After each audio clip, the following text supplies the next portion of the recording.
IndiHome, dekatkan pengalaman. Dari Telkomsel.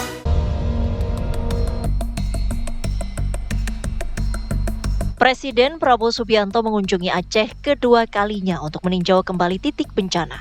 Setibanya di Aceh, Presiden langsung meninjau lokasi pembangunan jembatan Bailey Tepin Mane yang terputus akibat banjir. Setelah meninjau lokasi-lokasi terdampak bencana, Presiden memimpin rapat terbatas penanganan dan pemulihan bencana Sumatera. Pada kesempatan ini, Prabowo menegaskan pemerintah pusat akan terus hadir memastikan seluruh kebutuhan korban terpenuhi dengan cepat dan tepat. Presiden Prabowo juga menyoroti kebutuhan penting yang harus segera dipenuhi. Prabowo menekankan bahwa obat-obatan harus diprioritaskan. Selain itu, kebutuhan pakaian masyarakat terdampak dapat menjadi program khusus. Kedepan kita akan lebih teliti dalam manajemen ini ya, jangan sampai ada yang dibutuhkan rakyat tidak sampai. Saya kira obat-obatan harus segera prioritas ya, segala kebutuhan bisa segera aja ya obat-obatan itu. Kemudian pakaian ini saya kira juga nanti ya bikin proyek khusus pakaian ini dikirim ke daerah-daerah, dihitung ya. Ini juga saya kira bisa boost untuk industri garment kita, industri tekstil kita. Juga nanti bisa digerakkan katakanlah kelompok-kelompok masyarakat ya yang mau menyumbang pakaian-pakaian mereka yang masih bagus ya. Saya kira bisa ini kita tunjukkan gotong royong kita, solidaritas sosial kita. Lantas bagaimana progres pemulihan bencana? Dan bagaimana langkah cepat para menteri dan kepala daerah setelah mendapat instruksi dari Presiden tentang penanganan bencana?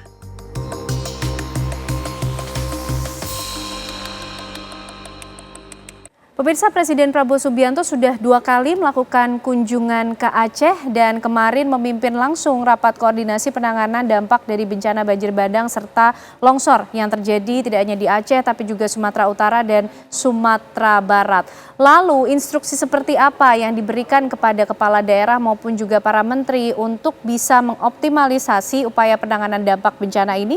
Malam hari ini kita akan membahasnya bersama dengan sejumlah narasumber yang sudah bergabung di Apa Kabar Indonesia Malam. Ada Dr. Hadianto Waryaman, ahli bencana dari Pusat Pengurangan Resiko Bencana DRRC Universitas Indonesia. Selamat malam Pak Hadianto. Selamat malam sehat ya, Pak? Mbak Ken Ana. Ya, sehat ya Pak ya? Alhamdulillah. Alhamdulillah. Terima kasih malam hari ini sudah hadir. Sama-sama. Semoga demikian dengan Mbak Ana. Betul. Dan demikian juga dengan saudara-saudara kita di Sumatera ya Pak ya. Dan kita akan juga menyapa ada Kepala Basarnas sudah bergabung melalui sambungan Zoom. Ada Marsikal Madya, Marsdia TNI Muhammad Syafi'i. Selamat malam Pak Muhammad Syafi'i, Pak Kepala Basarnas. Selamat malam Mbak Genane dan juga Pak Hadianto. Selamat malam. Selamat malam. Nanti juga masih akan bergabung bersama kita narasumber lainnya. Ada Gubernur Sumatera Barat Pak Mahyaldi Ansarullah yang kita masih tunggu untuk bergabung, serta ada relawan kemanusiaan Pak Eko Sulistyo yang nanti juga akan ikut berdiskusi bersama kita malam hari ini. Tapi Pak Muhammad Syafi'i, kita ingin tahu, kemarin Presiden memimpin langsung rapat koordinasi di Aceh. Apa kemudian instruksi-instruksi yang diberikan Pak pada saat rapat? Ya, terima kasih. Tadi malam kebetulan saya juga terlibat langsung walaupun menggunakan Zoom. Rapat dipimpin Bapak Presiden bersama seluruh menteri kabinet Merah Putih dan juga para pejabat yang ada di Sumatera Utara dan juga yang ada di Sumatera Barat. Arahan beliau jelas bahwa dalam penanganan bencana ini pemerintah akan all out menggunakan seluruh kekuatan yang ada untuk segera memulihkan kondisi khususnya wilayah-wilayah yang terdampak. Begitu juga Badan SAR Nasional mendeklar bahwa operasi SAR akan terus dilaksanakan selama masih memungkinkan kita bisa menemukan korban-korban yang masih dalam pencarian. Kemudian yang kita prioritaskan khususnya adalah kalau memang ada masyarakat yang perlu mendapatkan penanganan medis itu pun kita akan prioritaskan. Oke, Pak Syafii, secara teknis seperti apa? Karena cukup banyak Pak aspek yang membutuhkan konsentrasi serta penanganan Pak dari dampak bencana ini. Betul, dari Badan SAR Nasional memang hari ini sudah masuk hari ke-14 sejak tanggal 23 pertama kali ada laporan dari masyarakat untuk meminta bantuan kepada Badan SAR Nasional.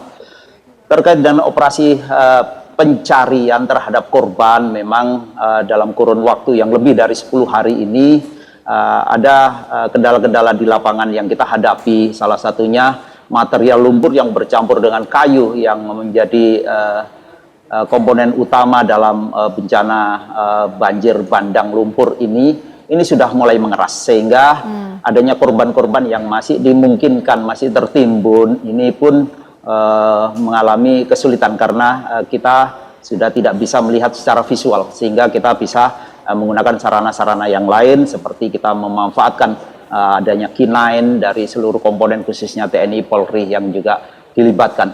Begitu juga seluruh unsur SAR yang terlibat kita prioritaskan juga dalam membantu penanganan khususnya evakuasi medis, di mana kita dengan berbagai macam sarana unsur SAR darat dan juga SAR laut, bahkan kita menyiagakan unsur SAR udara. Dan seluruh alutsista khususnya helikopter yang ada di wilayah terdampak ini bisa kita gunakan kalau memang ada permintaan evakuasi medis sesegera mungkin. Oke, baik Pak Syafii. Pak Hadianto, apa sih sebetulnya yang sedang terjadi di Aceh, Sumatera Utara, dan Sumatera Barat, Pak? Apakah ini adalah ya dampak cuaca, kemudian adanya deforestasi, atau ada hal lain yang membutuhkan fokus sebetulnya ketika kita bicara penyebabnya? Ya, betul sekali Mbak Ane. Namun sebelum saya paparkan, izinkan saya mengucapkan duka yang mendalam dan apresiasi kepada Bapak Presiden serta Kabasarnas berserta jajarannya dan para relawan yang tergabung. Ini luar biasa. Ya. Saya tahu persis karena beberapa hari kemarin kita juga berada di lapangan. Ya. Bahwa kita melihat adanya sebuah fenomena alam yang bersifat anomali cuaca, ya, dimulai dengan adanya siklon dari Senyar, ya, yang datang dari wilayah timur menuju daratan Aceh, dan kemudian dikontaminasi dengan sebuah kejadian rusaknya ekosistem. Dan kita tahu bahwa mekanisme yang terjadi yang sudah diteliti oleh DRRCUI, ya, dari Disaster Risk dan Reduction Center-nya Universitas Indonesia, itu kan sebetulnya rusaknya ozon kita, ya, yang sudah menipis diakibatkan dari deforestasi, kemudian disebabkan juga oleh kerusakan daya tampung dan daya topang, ya, antara tampung dan topang itu berbeda sekali, sehingga ketika terjadi hujan di mana badai yang demikian tinggi yang diakibatkan dari ozon yang menipis di wilayah kutub utara dan kutub selatan sudah menjadi sebuah pencairan es, itu mendorong dengan dahsyat sehingga terjadilah fenomena anomali cuaca, ditambah plus anak-anak nakal yang merusak hutan kita. Dan ini kejadian yang amat sangat tragis sekali, dari satu anomali di 3 provinsi terjadi dan korban demikian besar. Oke, tapi apa kemudian kondisi yang mungkin menjadi faktor utama, Pak? Apakah memang cuaca atau justru kemudian PR atas deforestasi yang sudah berlangsung berapa lama ini? Ya, itu sudah 14 tahun ya kalau kita lihat ya. Dan kebetulan 2 hari sebelum kejadian kami tim peneliti itu ada di Tapanuli. 2 hari sebelum kejadian. Apa kondisi yang di-capture, Pak? Hampir mirip seperti yang digaungkan oleh media ya. Dan ini miris sekali kita melihat itu, dan kita juga sudah berdiskusi dengan berbagai pihak, dan tentunya tindakan dari interdepartemental yang harus solid ini harus berjalan dengan baik ya. Dan saya mendengar sudah mulai adanya tindakan hukum itu, tentunya menjadikan masyarakat lebih tenang ya. Dan yang terpenting di sini adalah bagaimana kita dari akibat fenomena alam ini memberikan sedikit kenyamanan kepada keluarga korban. Nah ini yang penting. Jadi tidak menjadi sebuah hiruk pikuk yang makin mendalam, dan tentunya kajian-kajian dari beberapa universitas negeri dan swasta yang ada di sekitar area provinsi kejadian bencana ini saya lihat sudah mulai action, Mbak Hana. Nah mudah-mudahan nanti pada fase pemulihan mereka akan bergerak serentak kira-kira itu. Nah bicara soal pemulihan Pak Adianto, bagaimana kemudian tahapan penanganan yang diperlukan saat ini? Sudah memasuki pekan kedua Pak, hampir 14 hari. Ya tentunya kita harus berpikir lebih jauh ke dalam yang disebut dengan disaster system thinking.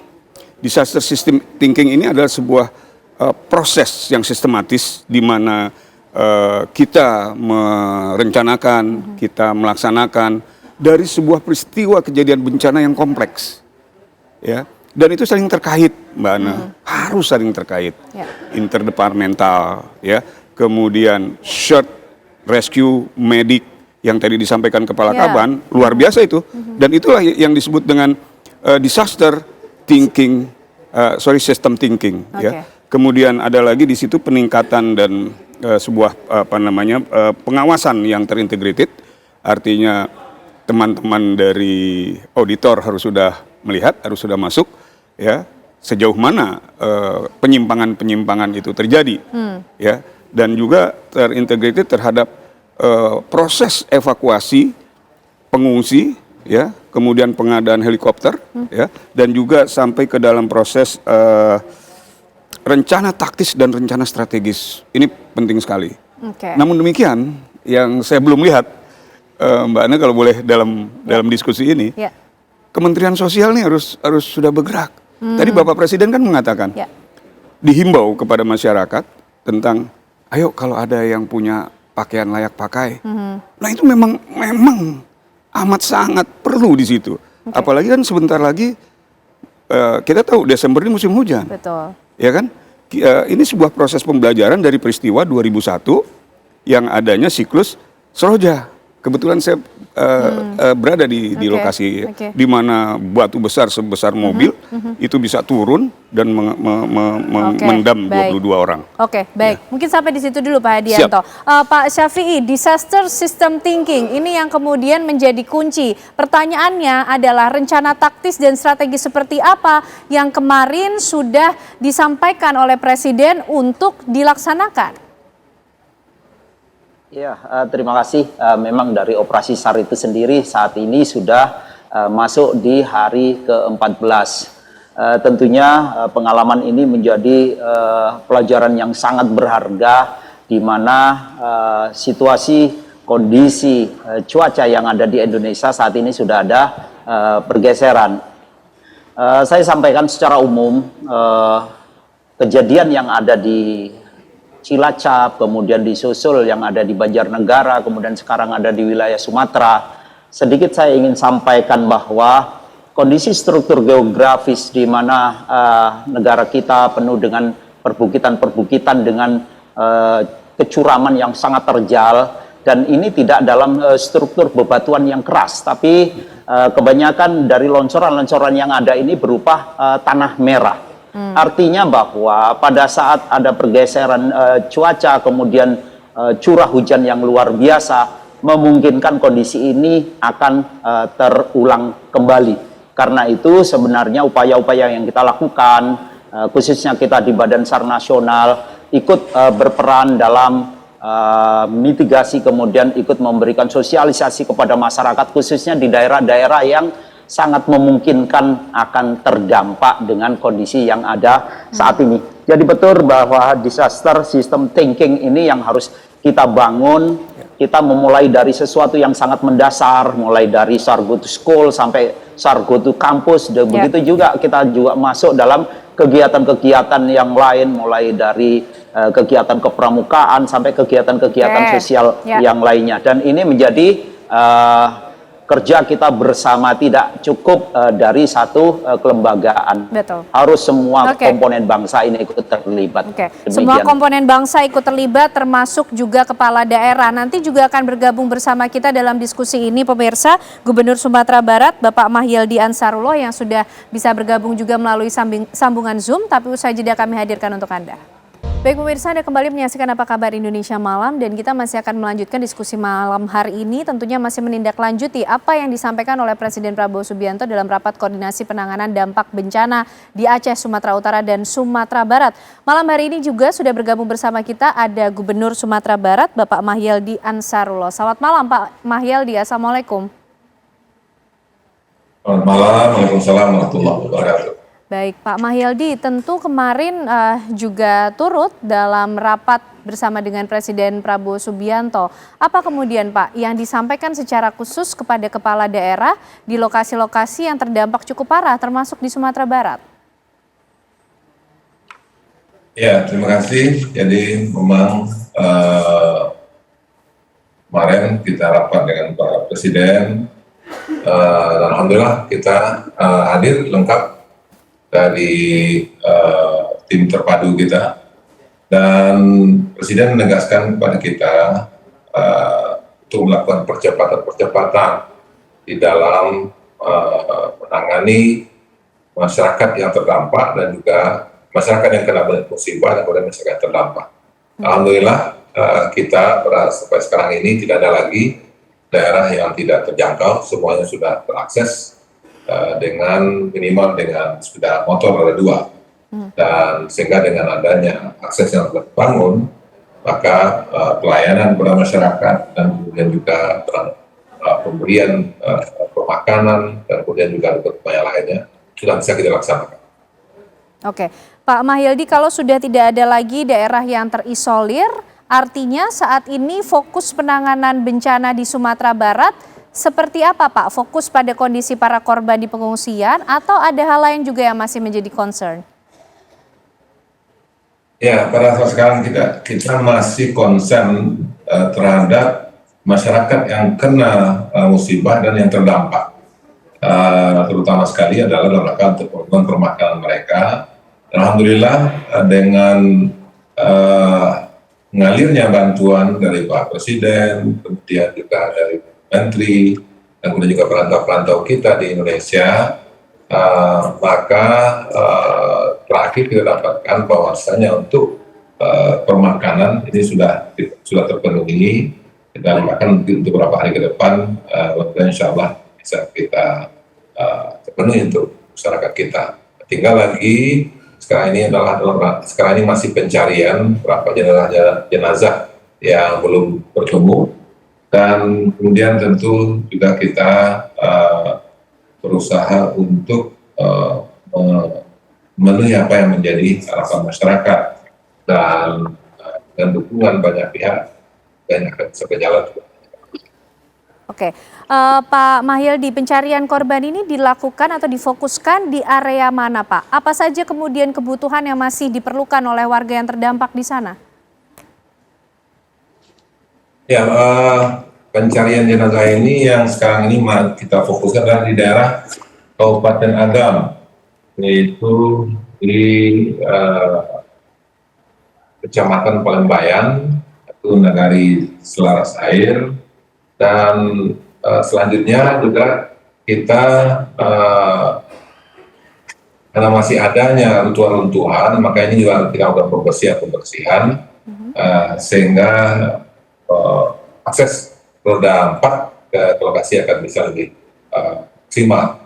Nah, kemudian juga kemarin juga di daerah pesisir selatan Karangbayang, dan itu juga dalam menjadi prioritas kita dalam rangka untuk memenuhi kebutuhan masyarakat yang pada sekarang ini untuk kebutuhan air minum juga kita masih kekurangan, ya, dan kemudian juga untuk kebutuhan khusus untuk perempuan, anak-anak, bayi, dan juga ibu hamil, ini juga menjadi hal yang mesti kita lengkapi kebutuhan mereka. Oke. Di samping pemakanan. Oke, baik, itu informasi bantuan yang mungkin juga menjadi informasi bagi seluruh masyarakat Indonesia untuk membantu saudara kita di Sumatera Barat. Pak Muhammad Syafi'i, Pak Kepala Basarnas, dengan kondisi yang ada di Sumatera Barat ini, termasuk tadi salah satu fokusnya masih pada pencarian korban. Seperti apa Pak sinergi atau koordinasi yang dilakukan dengan Basarnas? Iya, untuk operasi SAR yang dilaksanakan saat ini tadi saya sampaikan kita memprioritaskan kalau ada evakuasi medis, artinya daerah-daerah yang masih terisolir dari jalur transportasi yang masih terhambat untuk mobil, kalau memang ada permintaan perbantuan itu kita prioritaskan. Di samping itu untuk operasi pencarian korban yang masih hilang, kita terbantu oleh 1.700 potensi SAR lebih yang dikoordinir oleh kantor SAR. Kalau kita melihat bahwa luas wilayah yang menjadi tempat pencarian ini memang cukup panjang. Jadi kalau saya lihat seperti tadi yang ada di wilayah Agam, Kabupaten Agam, di sana ada, kalau saya menyebutnya itu Kampung Sungai Seberang. Di sana kalau kita tarik garis lurus, itu lebih dari 20 nautical mile panjang aliran banjir bandang itu, dan itu memungkinkan adanya korban-korban yang terdampak di sepanjang sungai itu. Karena itu sebenarnya pola operasi kita sebar menjadi sektor-sektor di bawah tanggung jawab dari personil-personil Basarnas untuk melakukan pencarian, dan ini terus akan kita lakukan sampai benar-benar bahwa peluang untuk tidak bisa menemukan itu nanti kita akan evaluasi setiap saat. Namun untuk saat ini kita akan berupaya dan masih kita bisa menemukan sehingga operasi terus kita laksanakan. Memang kendala yang kita hadapi bahwa korban yang kita temukan tentunya tidak langsung bisa kita identifikasi dengan lamanya waktu korban. Sehingga yang kita lakukan bahwa menyerahkan korban ini kepada pihak DVI Polri untuk dilaksanakan identifikasi lebih lanjut. Jadi itu fokus pencarian atau fokus operasi SAR kita. Jadi kita kalau misalkan ada masyarakat yang memang membutuhkan penanganan medis, itu menjadi prioritas untuk bisa memulihkan kondisi korban dan juga kita operasi kita laksanakan. Selain itu kita akan memberikan bantuan untuk memanfaatkan sambil evakuasi, kita dorong logistik ke daerah-daerah yang memang secara transportasi masih terisolasi. Tadi Bapak Gubernur juga menyampaikan baru motor yang bisa masuk, tentunya itu bisa kita manfaatkan menggunakan sarana udara kita. Begitu juga kalau misalkan ada kebutuhan untuk tugas-tugas yang lain, kita akan siap membantu dengan potensi sarana prasarana yang disiapkan oleh Basarnas, salah satunya begitu. Baik, akses menjadi satu hal yang penting kemudian untuk mendistribusikan berbagai macam bantuan maupun melakukan upaya penanganan. Pak Dianto, bagaimana sih sebetulnya topografi dari wilayah Sumatera Barat ataupun Aceh dan juga Sumatera Utara, Pak, yang terkena dari bencana ini? Pertama-tama izinkan saya juga menyampaikan duka kepada Pak Gubernur Sumatera Barat. Selamat malam Pak Gubernur. Alhamdulillah situasi sudah dapat terkendali. Jadi topografi di wilayah 3 wilayah terpapar bencana ini memang sudah amat sangat memprihatinkan. Ya, artinya yang tadi disampaikan juga oleh Kabasarnas bahwa situasionalnya memang amat sulit. Ya, namun secara manajemen bencana kita kan mengenal dengan 3 hal, ya, scientific, teknologi, dan humanitarian. Jadi Basarnas sudah melakukan satu tipikal dari disaster system thinkingnya. Pada saat pencarian mereka menggunakan anjing pelacak. Itu udah uji coba terbaik, dan itu memang anjing pelacak di seluruh Indonesia harus diperbanyak. Karena harus sesuai dengan jumlah bencana yang ada di Indonesia. Yang everyday setiap hari itu 1000 kejadian bencana. Potensinya sebesar itu di Indonesia? Potensinya sebesar itu. Sehingga teknologi bermain, scientific bermain untuk menyelamatkan humanitarian. Sejalan dengan itu, apa yang disampaikan Pak Gubernur, itu kan informasi yang cukup menenangkan buat saudara-saudara kita seluruh Indonesia untuk menghimpun bantuan untuk bergerak. Ya. Betul kan? Oke. Nah, kenapa itu penting sekali? Karena gubernur sudah mengeluarkan juga yang masuk ke dalam sistem disaster Sistem thinking sistem itu tadi. thinking itu. Oke. Dia sudah bisa membuka jalur yang Ya. terhambat. Nah, ini mudah-mudahan Tapanuli mengejar, mudah-mudahan Aceh juga mengejar. Sesuai daerah-daerah lain. Sesuai daerah-daerah lain. Nah, sehingga nantinya dengan mudah Bapak Presiden akan melakukan step berikutnya. Oke. Disaster sistem thinkingnya apa nih yang akan beliau lakukan secara taktikal dan strategi. Ya. Betul kan? Menjadi sebuah respon nasional. Respon nasional itu yang penting. Respon nasional akhirnya kan. Kira-kira itu Mbak Oke. Ana. Tapi kemudian dari yang terjadi di Sumatera Barat, Utara, dan Aceh, apa yang bisa dipelajari mungkin Pak dari setiap daerah sehingga kemudian bisa meminimalisir resiko yang terjadi ketika kita menyadari ya kita tinggal di wilayah dengan potensi bencana yang begitu besar? Pemerintah daerah harus sudah berani mengeluarkan sistem early warning. Harus sudah berani. Dan sudah harus bisa assessment atau memetakan daerah potensi bencananya. Ini sebuah pelajaran besar, ya, dari mulai siklon Seroya, terus siklon Senyar, kita tidak tahu megatrust akan terjadi. Dan ketika megatrust itu terjadi, how about with solution? Nah, ini yang tadi saya coba gimana yuk kita berpikir secara scientific, teknologi and humanitarian terhadap disaster system thinking itu. Dan ini sudah berjalan nih, bagus ya. Sependapat Mbak Ana. Oke. Baik Pak Gubernur, disaster system thinking ini sudah berjalan termasuk kontribusi sinergi dari kepala daerah, dari pemerintah daerah yang terus menginformasikan, memperbarui informasi dari kondisi di lapangan. Itu yang terus dilakukan termasuk juga dari Sumatera Barat, Pak? Ya, betul. Kita juga menuruni, melihat situasi di lapangan. Jadi ada beberapa daerah di Sumatera Barat ini yang kemarin itu patahan-patahan dari jalan, sehingga tanahnya turun terban gitu. Dan kemudian juga kita melihat ini potensi di perbukitan juga masih besar menurut kami. Kalau seandainya terjadi hujan yang lebih deras lagi, maka bisa runtuhan akan lebih besar lagi. Karena terutama sekali kemarin yang kami jalani adalah di daerah Kabupaten Agam. Dan nah ini yang barangkali ini kita minta ke Kementerian SDM untuk memetakan, dan kita sudah buat surat untuk memetakan tentang potensi-potensi yang mungkin terjadi dalam waktu dekat ataupun juga waktu yang lebih panjang lagi. Nah inilah yang barangkali memang mesti kita antisipasi ke depannya sehingga memang tidak memberikan dampak yang lebih serius.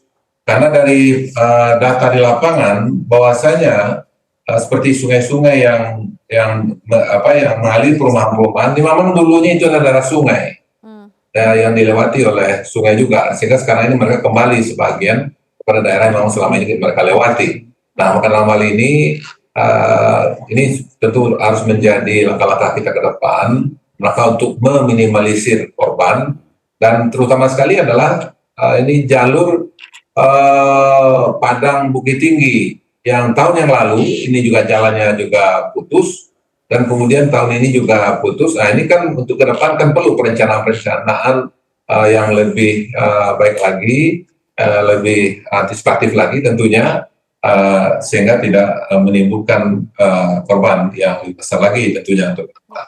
Nah untuk ini memang kita perlu dukungan dari Perguruan Tinggi, dukungan dari kementerian dalam rangka untuk membangun jalur-jalur dalam rangka untuk minimalisir korban yang lebih besar untuk ke depannya. Nah untuk itu ini juga menjadi agenda-agenda kita ya, di samping rekon yang sekarang ada darurat yang kita sekarang ini, dan juga tentu untuk rekon untuk selanjutnya.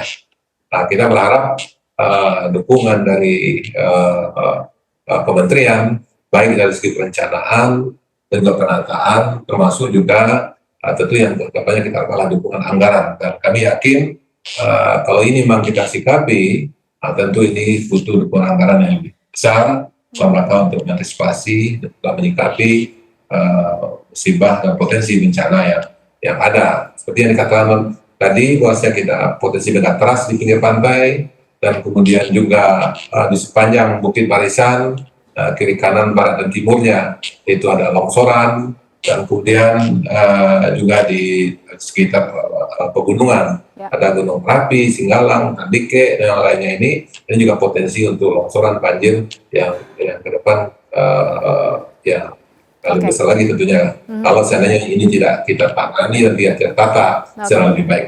Baik, tentu perlu dukungan dan juga sinergi dari banyak komponen untuk bisa membangun disaster system thinking yang terintegrasi. Tapi kemudian pertanyaannya adalah apa yang harus dilakukan ke depan? Kalau kemudian peristiwa ini memberikan begitu banyak pelajaran, seperti apa langkah penanganan, rencana taktis dan juga strategis sekaligus perencanaan pembangunan berkelanjutan bagi area yang terdampak bencana? Kami akan hadirkan pembahasannya untuk Anda pemirsa sesaat lagi, usai jeda.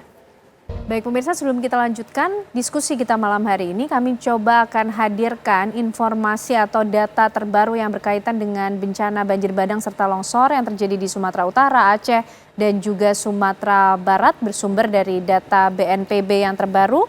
Ini kami tayangkan dan hadirkan untuk Anda pemirsa data bencana alam yang terjadi di Sumatera.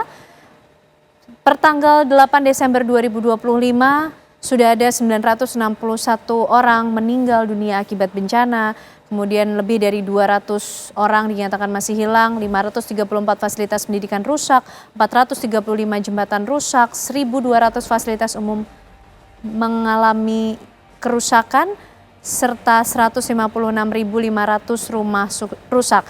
Tentunya data ini kami hadirkan sebagai pengingat bagi kita semua untuk ikut terus mendoakan, bersinergi, menyatukan semangat untuk membantu saudara-saudara kita yang tentunya sampai saat ini masih terus berjuang dan berharap akan bantuan yang terbaik di wilayah Aceh, Sumatera Utara, dan juga Sumatera Barat. Mengingat di Aceh ada 389 orang meninggal dunia, 4.300 orang mengalami luka, 62 orang dinyatakan hilang, dan 18 kabupaten ini terdampak. Dan juga tentunya ada wilayah lain selain Aceh seperti di Sumatera Utara dan juga Sumatera Barat.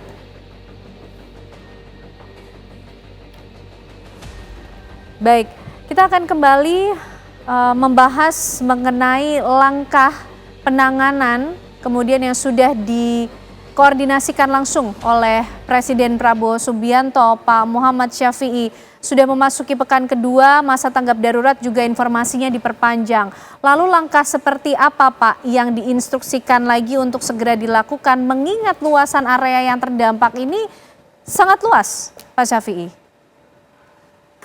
Terima kasih. Badan SAR Nasional selalu terkoordinasi dengan seluruh kementerian lembaga terkait, khususnya dari BNPB. Untuk operasi tetap kita akan laksanakan dan operasi ini akan kita hentikan pada saat dinyatakan sudah tidak efektif, dan tentunya pada masa sekarang ini kita masih tergabung dengan seluruh kementerian, lembaga atau potensi terkait untuk ikut tergabung dalam pemulihan dampak dari bencana ini.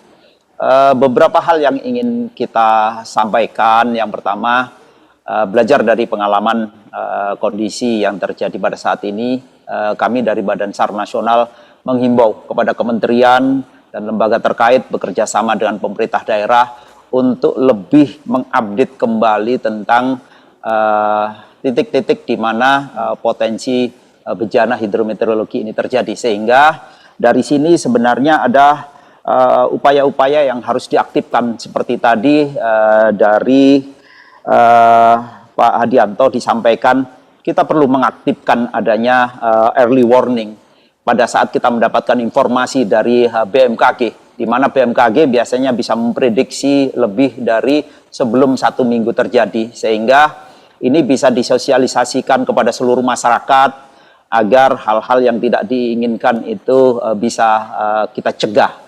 Itu yang bisa kita himbau untuk saat ini, karena memang potensi kondisi cuaca ini sampai dengan akhir tahun ini, bahkan sampai di pertengahan Januari masih memungkinkan terjadi abnormal dari kondisi cuaca. Baik. Jadi itu yang saat ini kita baik Pak himbau. Syafii. Pak Hadianto, rekomendasi tentunya dari DRRC UI melihat kondisi yang terjadi, luasan daerah terdampak yang begitu luas. Kita bicara juga tidak tanpa kemudian mengesampingkan apa yang harus dilakukan hari ini, tapi bagaimana kemudian perencanaan pembangunan berkelanjutan ke depan, Pak, di daerah terdampak? Dari DRRC UI itu sudah melakukan riset mendalam ya, bahkan 2 hari sebelum peristiwa. Dengan kejadian seperti ini secara saintifik, ini memakan waktu yang cukup panjang. Ya. Berapa lama yang dibutuhkan, Pak? Kalau di dalam sebuah recovery vegetasi atau katakanlah mau melakukan mitigasi vegetasi, equalnya itu setara dengan pola recovery sumber daya manusia, 30 sampai 70 tahun. Oke. Enggak mudah. Waktu yang sangat panjang. Waktu yang sangat panjang dan amat sangat sulit. Dan mudah-mudahan tidak terjadi. Bibit-bibit badai itu kan bergerak terus. Ya, ini juga yang menjadi fokus kita karena prediksinya seperti itu. Seperti itu. Bergerak ke wilayah timur Indonesia. Betul sekali. Nah, sehingga semua elemen bangsa, semua departemen harus sudah mulai be aware, be prepare, and be ready. Ya, memiliki sebuah konsep yang kuat yang tadi kita sampaikan, kita sepakati, disaster system thinking. Nah, kita bangga nih dengan Kapolri kita kan. Beliau juga sudah memainkan peranan disaster system thinkingnya dengan regulasi, menjalankan penindakan. Itu harus kita dorong. Karena illegal mining, illegal logging, serahkan pada Kapolda, selesai. Tetap harus ada yang bertanggung jawab. Harus ada yang bertanggung jawab. Yang bertanggung jawab adalah Kapolda. Yang mengerti wilayah, yang mengerti sistem itu Kapolda. Oke, baik Pak Hadianto. Pak Gubernur, be aware, be prepare, be ready. Dan juga pemerintah daerah diharapkan bisa terus mengupdate data dan informasi sehingga sinergi dengan pihak-pihak lain untuk membantu penanganan bencana ini bisa berlangsung menjalankan disaster system thinking. Ya, benar memang kita sebetulnya sebelum ini kan juga sudah diprediksi bahwa potensi curah hujan di Sumatera Barat dan juga di sebagian Sumatera itu sudah sudah ketahui, dan memang kita harapkan ke depan langkah-langkah untuk meminimalisir itu yang kita harapkan. Seperti BMKG sebelumnya sudah mengetahui bahwasanya ini akan terjadi potensi, ya BMKG dengan BNPB punya upaya untuk melakukan modifikasi cuaca. Nah, pas itu kita harapkan ketika potensi itu ada, maka langkah itu sudah diupayakan sebelum itu terjadi. Gitu. Nah, kemudian alhamdulillah kita di Sumatera Barat memang sinergi kita ini cukup baik, karena itu makanya kita punya posko terpadu. Jadi semua jajaran Forkopimda itu kita menyatu dan kemudian juga mendeteksi di lapangan sehingga data kita lebih cepat dan kemudian langkah-langkah yang kita lakukan pun juga lebih terukur, termasuk juga pengerahan SDM dan kemudian juga peralatan-peralatan yang mesti kita gunakan. Nah, untuk ke depan ini maka karena memang luasnya areal pertanian kita itu lebih kurang ada 15.000 hektar yang terdampak, maka tentu ini juga perlu upaya yang lebih maksimal ke depan dalam rangka untuk merehab. Karena beberapa bulan ke depan kita akan masuk akhir tahun, kemudian juga Lebaran. Nah, ini kemarin kita komunikasi juga kepada Kementerian Pertanian dukungan untuk merehabilitasi lahan ini, dan sekaligus juga pada sekarang tentu juga kita juga memetakan kemana lokasi-lokasi yang aman untuk kita bangun, untuk relokasi rumah nantinya, dan kemudian juga untuk mengantisipasi kemungkinan terjadi untuk jangka panjang selanjutnya. Oke, butuh waktu tapi selalu harus menjadi prioritas dan percepat dari penanganan dampak bencana Sumatera ini seperti yang diinstruksikan oleh Presiden Prabowo Subianto. Kita harapkan tentu ini bisa dilaksanakan secepat mungkin dan doa serta dukungan dari seluruh masyarakat Indonesia. Mungkin menutup singkat dari Pak Syafii, apalagi kemudian rencana taktis dan strategis yang paling dekat akan dilakukan, singkat Pak. Iya, terima kasih. Terkait dengan antisipasi adanya kejadian bencana, saya ingin sampaikan bahwa keselamatan bangsa ini bukan tugas pemerintah saja, tapi ini menjadi tugas kita bersama. Saat ini telah dibuktikan bahwa Badan SAR nasional, andai saja bekerja sendiri, tidak akan pernah mampu untuk bisa mengatasi bencana yang tidak seimbang antara jumlah personil Basarnas dengan wilayah yang terdampak. Karena itu dibutuhkan kerjasama dari seluruh komponen bangsa. Tadi sudah disampaikan bahwa disaster system thinking ini juga harus kita sosialisasikan sehingga semuanya akan ikut tergabung dalam mengantisipasi kondisi yang tidak diharapkan terkait dengan dampak-dampak yang ditimbulkan oleh bencana hidrometeorologi. Mungkin itu. Baik, tidak bisa sendiri, butuh sinergi komponen seluruh bangsa. Ini menjadi prioritas dan percepat penanganan bencana Sumatera. Itu yang menjadi respon nasional. Terima kasih untuk diskusinya malam hari ini, Bapak-Bapak semuanya. Kita kembali fokus pada penanganan yang terjadi di Sumatera dan memberikan bantuan serta dukungan terbesar bagi saudara-saudara kita di sana. Terima kasih Pak Adianto, terima kasih Pak Mahyildi, Gubernur Sumatera Barat, serta Pak Muhammad Syafi'i, Kepala Basarnas malam hari ini sudah bergabung bersama kami di Apa Kabar Indonesia Malam.